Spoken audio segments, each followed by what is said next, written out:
Bom dia a todos.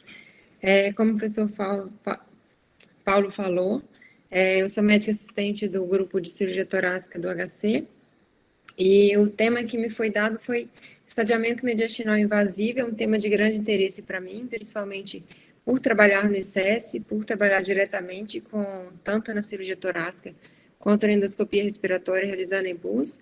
Então, vou falar um pouquinho mais sobre o estadiamento mediastinal. Não tem conflito de interesse. Então, começando uma revisão sobre o tema, o câncer de pulmão é a principal causa de morte relacionada por câncer no mundo.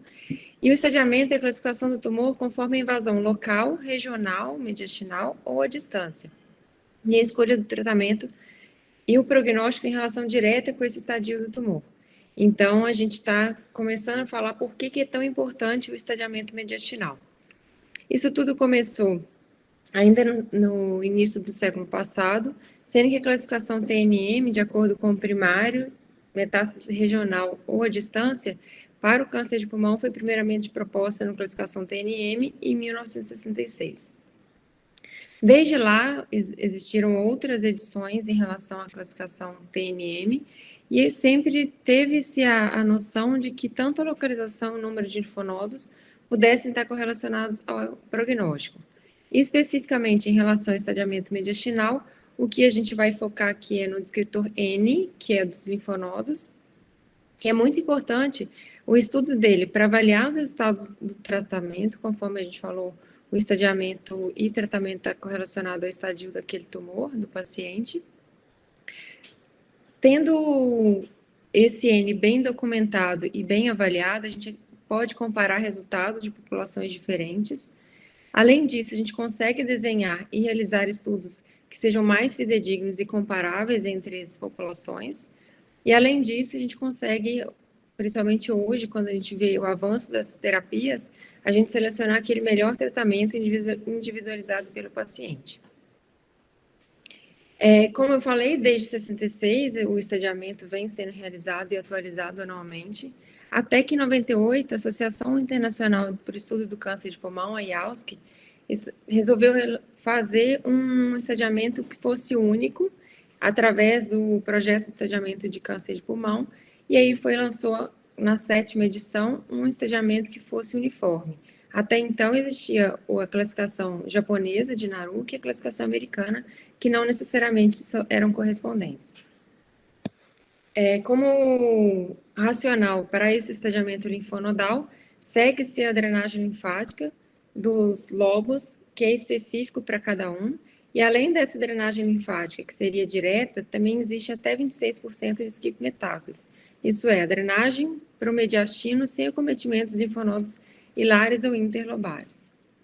Então, a partir de aí, esse projeto de estadiamento do câncer de pulmão da IAUSC propôs alguns graus, digamos assim, as estações linfonodais, sendo N0, não tem linfonodo mediastinal acometidos, N1 eram linfonodos peribrôncicos, interlobares, hilares e ipsilaterais.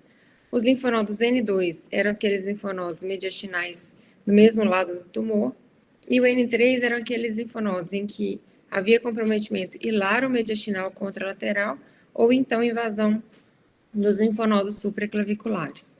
E aí esse é o estadiamento proposto pela IAUSC lá em 98 com esse mapa linfonodal.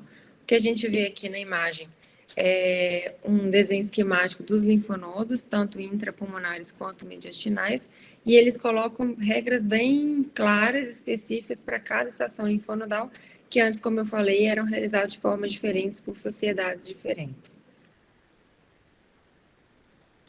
E a partir desse projeto de estadiamento de câncer de pulmão, foi realizada uma base de dados, além de ter esse estadiamento único, foi proposto uma base de dados única, e o primeiro grande análise em relação a essa base de dados foi realizado em 2015, onde 94 mil pacientes tinham sido incluídos, e retirando todas as histologias que não eram não pequenas células ou de pequenas células, foram analisados 70 mil pacientes.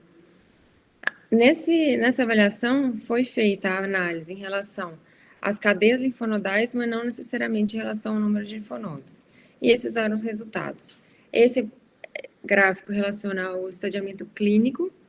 Então, o que a gente vê é que quanto maior o estadiamento, acometimento linfonodal, piora a sobrevida do paciente, e o mesmo foi observado em relação ao estadiamento patológico quando o tumor é ressecado, independente da ressecção do tumor ajustado.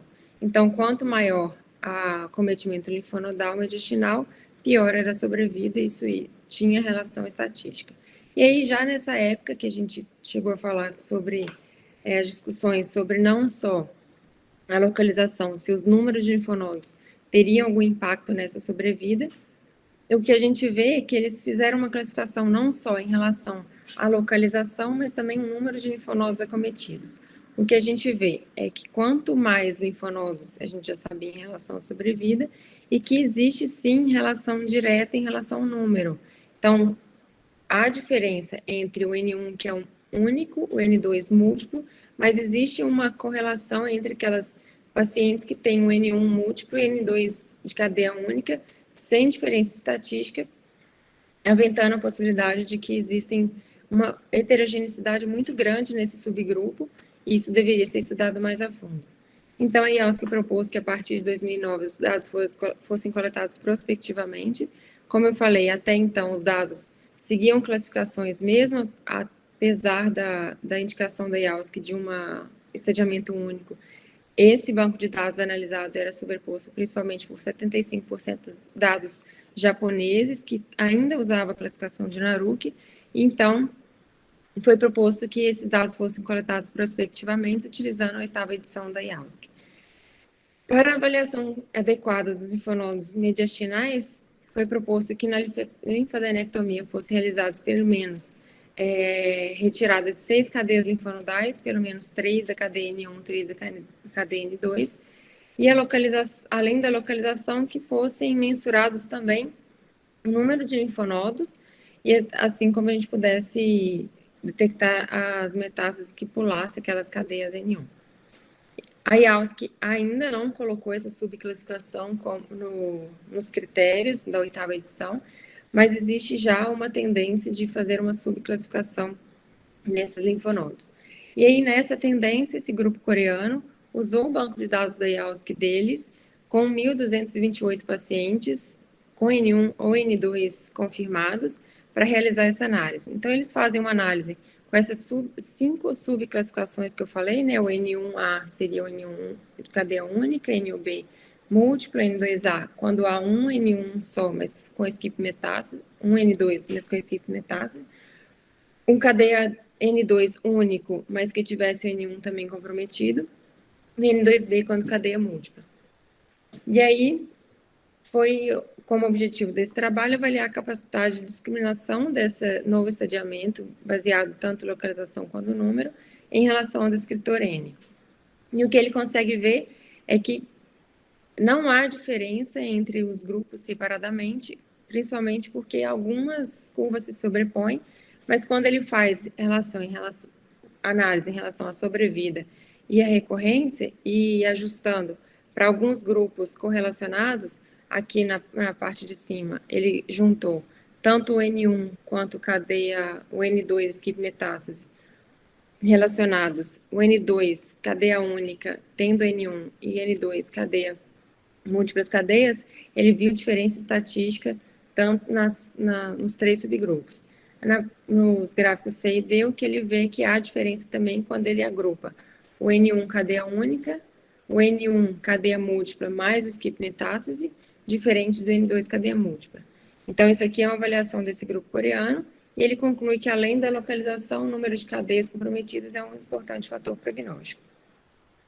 Então, respondendo à importância do estadiamento mediastinal, principalmente em relação ao descritor N, a gente viu que é importante para estadiar o paciente, escolher a melhor estratégia diagnóstica e terapêutica, e aí é importante também considerar o número de linfonodos, além só da localização. Sabendo da importância disso, a gente deveria melhorar a acurácia do diagnóstico da doença linfonodal para, a partir disso, impactar na vida do paciente com câncer de pulmão. A gente sabe que o estadiamento clínico tem uma acurácia limitada. A última meta-análise publicada na Cochrane foi em 2014, em relação ao PET, no estadiamento de linfonodal para N2 e N3, independente do grau de avidez de captação do PET, que pode ser a diferença entre a captação dos linfonodos em relação aos tecidos ao redor, ou SUV, a captação maior ou igual a 2,5, ou então outros critérios utilizados, há uma grande variabilidade em relação à sensibilidade e especificidade do PET, e o que ele conclui é que o PET tem uma acurácia limitada para determinar N2 e N3 de forma clínica e é insuficiente. E ele deveria ser usado pelos guidelines para decidir o próximo passo, se a gente deve fazer o estadiamento mediastinal invasivo ou se por acaso a gente poder ir direto para a cirurgia. A gente já respondeu essa pergunta, por que o estadiamento invasivo, por que o estadiamento mediastinal é importante, porque ele dá informação prognóstica, indica melhor tratamento, e ele inclusive evita cirurgia desnecessária quando a gente não sabe dessa invasão linfonodal pré-operatória. Sabendo disso, a gente vai escolher qual o melhor paciente, qual paciente deveria fazer estadiamento invasivo do mediastino. Para isso, a gente vai determinar qual a prevalência de metástases linfonodos mediastinais. Então, o que a gente sabe é que os pacientes com maior prevalência de linfonodos mediastinais devem ser invadidos do mediastino para poder ter avaliação também patológica, além de clínica desse mediastino. Então, se o mediastino está alterado com um N2 ou N3 clínico no PET, a tomografia, ele tem alta prevalência de N2 e N3. Ou então, aquele paciente que tem um mediastino normal, mas que tem o PET, a tomografia, num tumor maior que 3 centímetros, localização central, ou o N1 positivo, tanto no PET quanto na tomografia, temos que avaliar a prevalência desse N2 e N3 ocultos, mesmo que no PET não tenha sido diagnosticado. Então, para um tumor periférico, a gente sabe que a prevalência de N2 e N3 ocultos é em torno de 2,9%. Se o paciente tem tumor maior que 3 centímetros, em torno de 10%. Se tem tumor central, em torno de 21%. E se clinicamente ele é um N1, ele pode ter um N2 e N3 oculto até 24%. Então, nesses casos, retirando o tumor periférico, que tem um N0, que é a prevalência de N2 e N3 oculta é bem baixa, a gente deveria estadiar o mediastino invasivamente e retirar a amostra para análise histopatológica pré-cirúrgica. E como que a gente pode fazer esse estadiamento mediastinal? A gente pode fazer por métodos endoscópicos ou métodos cirúrgicos. Dentre os métodos endoscópicos estão o EBUS, TBNA e o EUS, combinados ou não. E os métodos cirúrgicos, pode ser feito mediastinoscopia, toraxoscopia, Chamberlain, então a gente vai falar um pouco dos principais. O EBUS, para quem não está habituado com isso, é um método endoscópico de punção por agulha fina. Ele utiliza um broncoscópio flexível e que tem um probe convexo de ultrassom na ponta. Esse probe convexo ele é capaz de fazer uma imagem ultrassonográfica, como a gente vê na imagem da direita.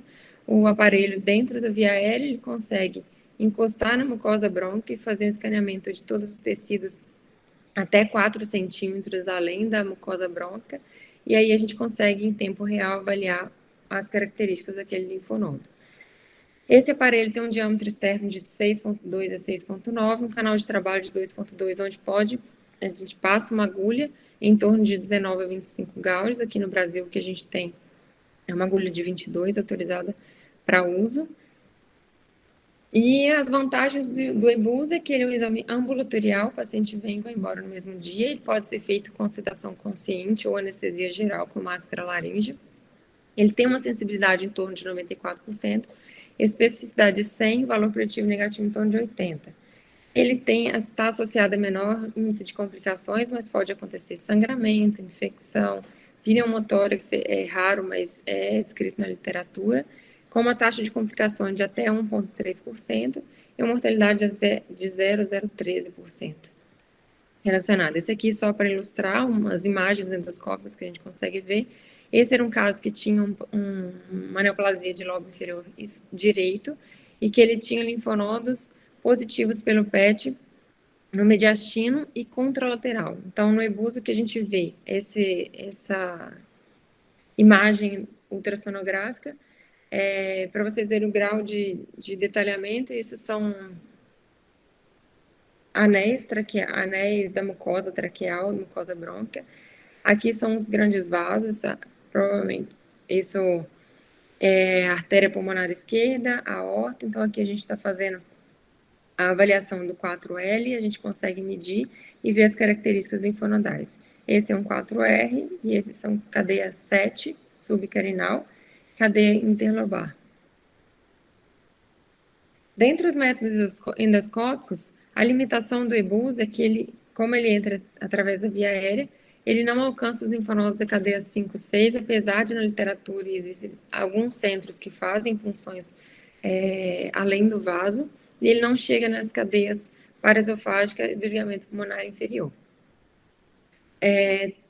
O EUS é capaz também de chegar nas cadeias mediastinais, e ele teria alcance nas cadeias 5, que o EBUS não chega, 8 e 9, também que o EBUS não chega.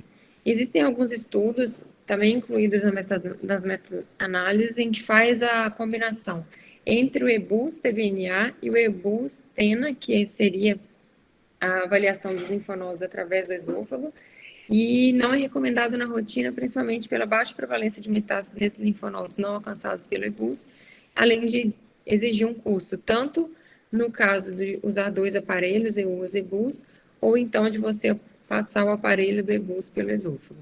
Esse é um mapa linfonodal de acordo com o alcance dos aparelhos endoscópicos. Então, o EBUS alcança todas as cadeias, exceto as cadeias 5 e 6, 8 e 9. O EUS teria acesso também às cadeias 2, 4, 8 e 9, e os dois conseguiriam avaliar praticamente 100% dos linfonodos mediastinais. Em relação aos métodos cirúrgicos, vou falar principalmente da mediastinoscopia aqui. A mediastinoscopia dispensa apresentações, já que essa aula é para cirurgiões torácicos, e é um exame, uma cirurgia, não deixa de ser, que o paciente, nem que seja internação de um dia, exige internação hospitalar, sempre realizado por anestesia geral, tem uma sensibilidade, valor preditivo negativo, aproximados ao do EBUS, ele tem maior morbidade em relação a sangramento, conversão, infecção, pneumotórax, tem uma taxa de complicação até 2,5%, com uma mortalidade de 0,8%, e ele, quando realizado confirmatório pós o EBUS, ele alcança até 9% de positividade, não alterando muito o resultado do exame. Em relação à mediastinoscopia e alcance da mediastinoscopia, ela alcança basicamente alcança os linfonodos da cadeia 2, 4, 7, pode chegar em alguns casos nas cadeias hilárias bilaterais, mas também tem um alcance limitado para as cadeias interlobares e também para as cadeias hilares. Quando a gente vai falar de estadiamento invasivo, tem sempre aquela comparação, devemos fazer EBUS, devemos fazer mediastino, devemos confirmar o resultado do EBUS com o mediastino, como eu já falei, a mediastino muda o resultado do EBUS em até 9%, isso variando em relação a quais os centros de realização, mas existem meta-análises para comparar isso. Eu trouxe essa meta-análise publicada no ANOS em 2016, onde o EBUS e mediastinoscopia têm sensibilidade, especificidade e acurácia bem parecida entre os dois métodos, e essa é uma outra meta-análise publicada aqui no Jornal Brasileiro de Pneumo, em 2020, e que mostra basicamente a mesma coisa, que eles são equivalentes em relação ao diagnóstico e avaliação do mediastino. A diferença é que o EBUS tende a ter um pouco menos de complicações em relação à mediastinoscopia. Como conclusão, a gente viu que o descritor N é fator prognóstico e muito importante o estadiamento linfonodal, tanto para diagnóstico quanto para definir o tratamento do paciente.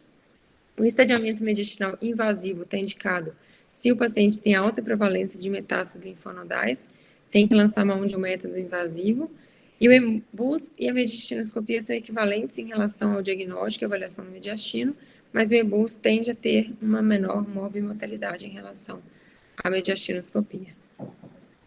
Obrigada.